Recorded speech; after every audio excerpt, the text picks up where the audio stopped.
Mesdames, Messieurs, bienvenue sur votre chaîne Les Voix du Sud. C'est votre programme L'Afrique dans la prophétie qui démarre à présent. Le réveil de la reine du Midi ou encore le réveil de la reine du Sud. Voilà la grande thématique qui constitue l'ossature de cette émission. Comme à l'accoutumée, nous avons toujours le plaisir, chers téléspectateurs, de recevoir sur ce plateau notre consultant permanent. Il s'agit bel et bien du révérend docteur Jean-Paul Bellet. Docteur, bonsoir et bienvenue. Bonsoir mon frère. Vous allez bien, docteur? Ça va toujours très bien. On n'a pas oublié la traditionnelle formule du docteur Jean-Paul Bellet qui va toujours bien. Je vous ai donné le secret. Est-ce que vous pouvez rappeler le secret, docteur Jean-Paul Bellet, à nos téléspectateurs? C'est simple, hein. Il faut s'abandonner à Dieu et prendre ce que Dieu vous donne. S'abandonner à Dieu et prendre ce que Dieu nous donne. Voilà le secret du docteur Jean-Paul Bellet pour toujours aller bien.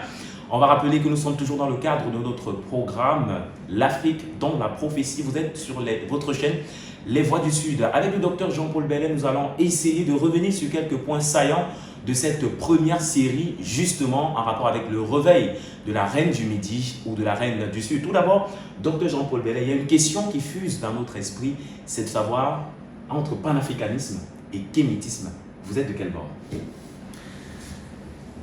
Je dirais, je ne suis ni de l'un ni de l'autre, ce qui signifie, en d'autres termes, que je suis des deux. Je suis panafricaniste jusqu'à un certain niveau. Je suis kémitiste jusqu'à un certain niveau. Je ne dis pas je suis kémite jusqu'à un certain niveau, parce que nous sommes tous des kémites, des descendants de Kem ou de Kam. Mais il y a une branche kémitiste et il y a une autre branche qui se réclame être panafricaniste. Donc, je suis en partie kémitiste et je suis en partie panafricaniste.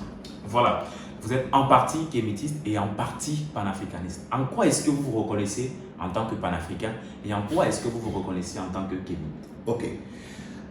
Les kémitistes ont leur idéologie, c'est que déjà ils sont panafricanistes, juste d'une certaine manière, mais ils prônent le retour aux sources.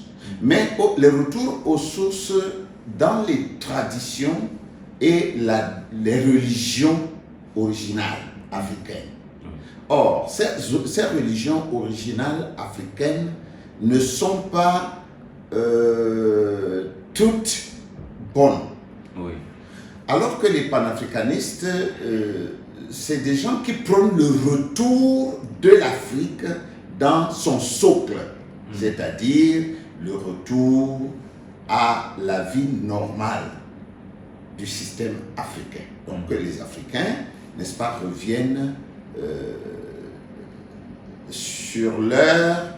Qu'est-ce que je dirais? Je dirais que les Africains retrouvent leur position initiale sur l'échiquier international. Voilà. Maintenant, j'aimerais, avant qu'on ne poursuive cette émission, que vous nous situiez du point de vue position. Quel est votre avis sur la doctrine, si je peux l'appeler ainsi, que vous soutenez? Qu'est-ce que vous pouvez dire aux téléspectateurs qui vous écoutent quant à la doctrine que vous soutenez? Quelle position vous penchez? Vers quelle position, docteur? Eh bien, tout à l'heure, je disais que je suis panafricaniste jusqu'à un niveau, je suis kémitiste jusqu'à un niveau. C'est parce que je suis chrétien. Le panafricanisme, c'est pas le christianisme.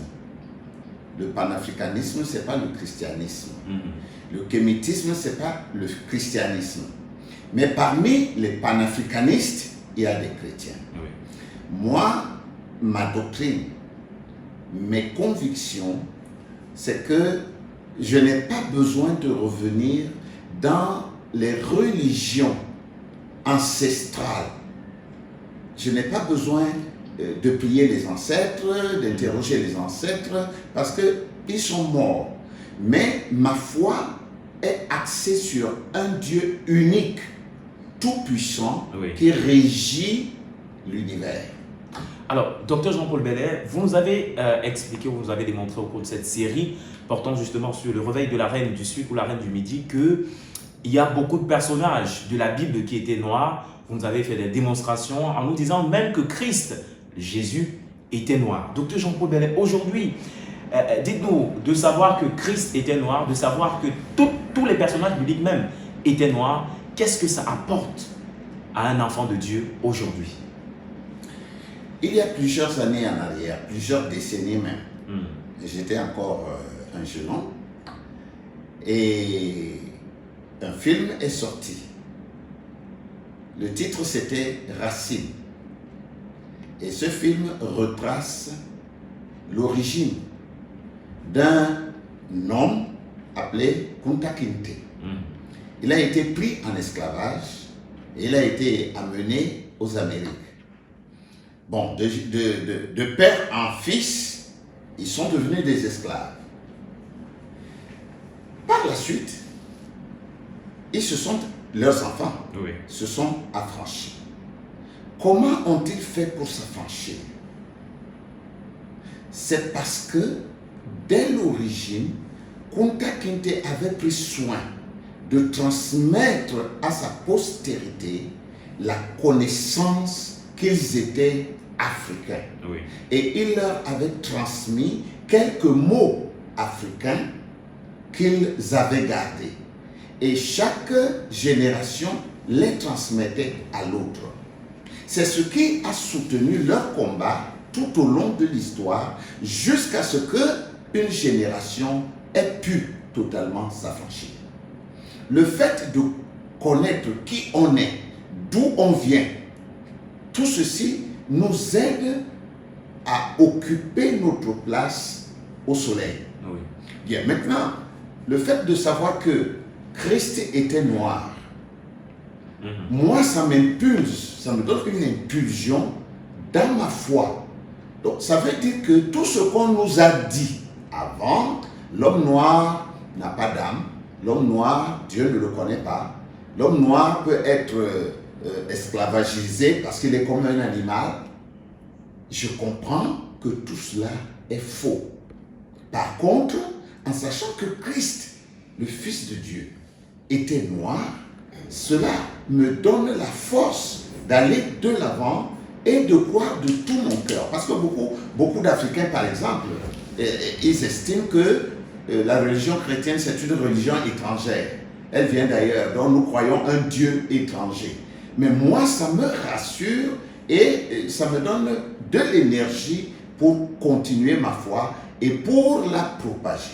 Alors, docteur Jean-Paul Bellet, est-ce qu'aujourd'hui, un enfant de Dieu qui n'adhère pas à cette conviction, qui n'adhère pas à cet ordre d'idées, peut voir son salut, excusez-moi le terme, être peut-être retranché, hypothéqué. Voilà. Je ne dirais pas que son salut est hypothéqué, mais je dirais qu'il n'est pas dans le programme de Dieu. Parce que Dieu a un programme pour chaque génération. Ce n'est pas à moi de dire qui va être sauvé et qui ne va pas l'être. Mais ce que je peux dire, c'est que Dieu veut que ses enfants suivent son programme. Et le programme de Dieu aujourd'hui, c'est de travailler avec la race noire. Je l'ai démontré par le passé que Dieu travaille selon les races. Dieu a commencé par la race sémite ou sémitique. Et Dieu a travaillé avec les sémites pendant environ 2000 ans. Dieu s'est tourné vers les Japhétites. Et il a travaillé avec eux pendant environ 2000 ans. Maintenant, Dieu se tourne vers les Kamites et les premiers à s'y opposer, c'est les Kamites eux-mêmes. Donc, moi je crois de tout mon cœur que le fait de savoir ce que Dieu est en train de faire aujourd'hui, comment il le fait, où il le fait, avec qui il le fait, cela m'impacte dans la foi. Vous êtes en train de dire, docteur Jean-Paul Bellet, que le programme de Dieu aujourd'hui, c'est de travailler avec l'Afrique.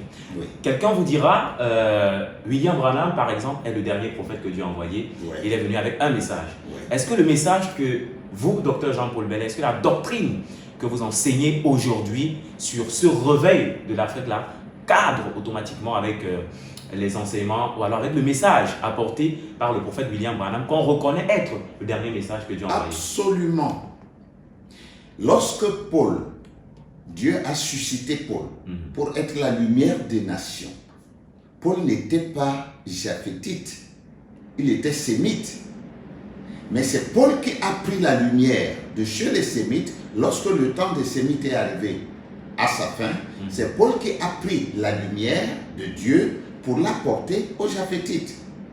Ils n'étaient pas japhétites, mais les japhétites ont saisi cette lumière et cela leur a permis de courir avec le message de Dieu. C'est la même chose, Dieu ne change pas de programme. Dieu a suscité un japhétite parce que le temps des japhétites arrivait à la fin. Oui. Il a suscité un prophète, William Branham, afin que William Branham puisse porter la lumière de Dieu aux Africains, aux Kamites. Et c'est ce qui a été fait. Et c'est ce que Branham lui-même dit dans son message. Donc, le message que nous... comment est-ce que je dirais cela? Le message que nous croyons et que nous prêchons, c'est le message de William Branham. Voilà, Dr Jean-Paul Bellet, peut-être nous sommes en train de sortir déjà de cette émission, étant donné que nous voulions faire comprendre aux téléspectateurs la pensée maîtresse de cette grande thématique.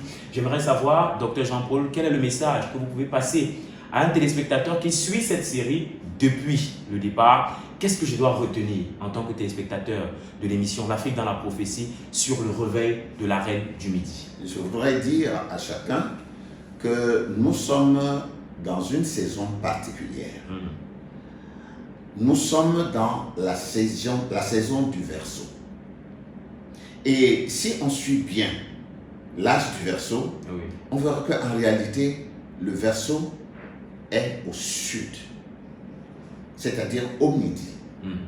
C'est pour dire que les eaux de la parole de Dieu sont déversées actuellement au midi. Les orientaux sont secs. Ils ont rejeté le message de Dieu. Les occidentaux sont morts. C'est le prophète Branham qui le dit. Parce qu'il dit les pentecôtistes. Or, les pentecôtistes, c'est les occidentaux en fait. Donc, aujourd'hui, la vérité est en Afrique. Et chaque chrétien et chaque serviteur de Dieu devrait se saisir de cette vérité pour servir Dieu avec tout ce qu'il est en lui. Voilà. Docteur Jean-Paul Bellet, est-ce qu'après ce mouvement, après ce réveil justement de la Reine du Midi, il y aura un autre mouvement qui viendra succéder celui-ci? Ah non, nous sommes à la fin. Noé n'avait que 3 fils. Le premier avec qui Dieu a traité pendant 2000 ans, il n'était pas le premier né. Je dis le premier avec lequel Dieu a traité, c'était Sem. Donc la race de Sem. Maintenant, Dieu a fini avec Sem, il est passé à Japheth, il a terminé avec Japheth, maintenant c'est les Kamites. Il n'y a pas un autre mouvement qui viendra après le réveil de la Reine du Midi. Non, parce que la Reine du Midi est en train de préparer l'enlèvement de l'épouse. C'est pourquoi William Branham, le dernier prophète, lui a apporté les outils nécessaires pour que l'épouse tout entière soit préparée. La question que j'aimerais vous poser, est-ce que ce réveil dont vous parlez, le réveil de la Reine du Midi, est-ce qu'il a déjà commencé? Si oui, par quoi est-ce que ce réveil a commencé? Ce réveil a commencé depuis très longtemps. Dans nos précédentes émissions, j'avais noté que quand le réveil vient, il n'a pas qu'un seul pan. Le réveil a plusieurs pans. Selon les différents domaines économiques, stratégiques, religieux et tout. Donc, ce réveil a commencé depuis longtemps. Il n'a pas commencé avec nous. Le réveil du Midi, déjà, a commencé avec nos pères, nos ancêtres, qui ont combattu pour que l'Afrique soit libre. Les indépendances. Voilà. C'était déjà ça, le réveil de l'Afrique. Maintenant, William Branham est venu et a introduit le réveil spirituel. À partir des années 1951, mais surtout 1963, c'était le grand départ du réveil de la Reine du Midi. Et c'est ce réveil que nous continuons. Quoi qu'on puisse dire, nous continuons seulement, mais ça a déjà commencé depuis. Voilà. Alors, le réveil de la Reine du Midi a commencé depuis et continue de faire son chemin. Alors aujourd'hui, en tant qu'enfants de Dieu, nous devons nous lier à ce réveil-là parce que c'est le message de Dieu pour nous aujourd'hui. Oui. C'est ça la pensée, Dr Jean-Paul Bellet. C'est ça la pensée. Nous sommes arrivés au dernier prophète, au dernier message et au dernier réveil. L'épouse bientôt va s'en aller. D'ailleurs, quand nous considérons la configuration géopolitique du monde aujourd'hui, nous réalisons qu'il n'y a plus de temps. Les nations sont en train de préparer la grande guerre. Oui. Et l'épouse doit partir avant Armageddon. Alors, pour sortir de cette émission, Dr Jean-Paul Bellet, je vais vous poser cette dernière question. Aujourd'hui, on s'adresse au peuple noir, un peuple noir qui peut-être n'est pas conscient de la position qu'il a. Qu'est-ce que vous pouvez dire à ce peuple qui longtemps a été considéré comme étant un peuple maudit, qui a longtemps été considéré comme étant un peuple inférieur et qui a vécu toujours sous ce jour-là? Quel est le message que vous pouvez adresser à la population, au peuple noir qui nous regarde en ce moment? Beaucoup de gens, les Africains en tête aujourd'hui, estiment que les Noirs ont été maudits par Dieu. Ils pensent que, étant les descendants de Cam ayant été maudit, les Noirs africains sont maudits. Mais je crois que pas que je crois, c'est de l'ignorance de leur part. Parce que c'est justement le message qui est véhiculé par les autres pour mettre les Noirs sous les témoins. L'homme africain n'a jamais été maudit. Nous avons vu avec Noé que Noé a maudit le 4e fils de son 3e garçon, Canaan. Et ce 4e fils était Canaan. Aujourd'hui, Canaan n'est plus en Afrique. Le découpage actuel met Canaan au Moyen-Orient. Canaan n'est plus en Afrique. Donc, on ne peut pas dire que les Africains aient été maudits. Mais, nous l'avons dit aussi dans nos précédentes émissions, l'homme africain subit les châtiments de Dieu.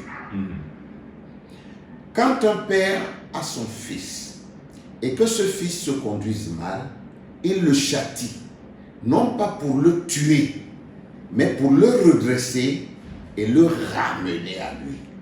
C'est ce que Dieu a voulu faire, c'est ce qu'il est en train de faire. Or, cette phase-là, cette terre-là est en train de s'effacer et c'est pourquoi nous parlons aujourd'hui du réveil du midi. Nous parlons du réveil du midi parce que le temps des châtiments de Dieu est passé. Nous sommes en train maintenant de nous remettre. C'est pourquoi Ésaïe avait prophétisé que l'Afrique sera le numéro 1 des nations qui marcheront avec l'Éternel. Ésaïe 19, à partir du verset 22 jusqu'à 25. Voilà. Merci beaucoup, Dr Jean-Paul Bellet. Nous sommes arrivés au terme de cette émission. Je le disais d'entrée de jeu, nous étions là pour replacer la pensée de cette grande thématique sur le réveil de la Reine du Midi ou encore le réveil de la Reine du Sud. Ce qui a été fait, Dr Jean-Paul Bellet, merci d'avoir répondu présent à notre invitation. Merci, mon frère. Voilà, on se donne rendez-vous bien sûr à la prochaine édition, Dr Jean-Paul. Oui, ce sera avec une nouvelle thématique. Si Dieu nous l'accorde. Et ce sera une nouvelle thématique, docteur. Oui, ce sera une nouvelle thématique. Nous parlerons de plusieurs sujets, des sujets divers, mais nous parlerons essentiellement des personnages de la Bible. Nous prendrons quelques personnages que nous présenterons qui étaient de race noire. Oui.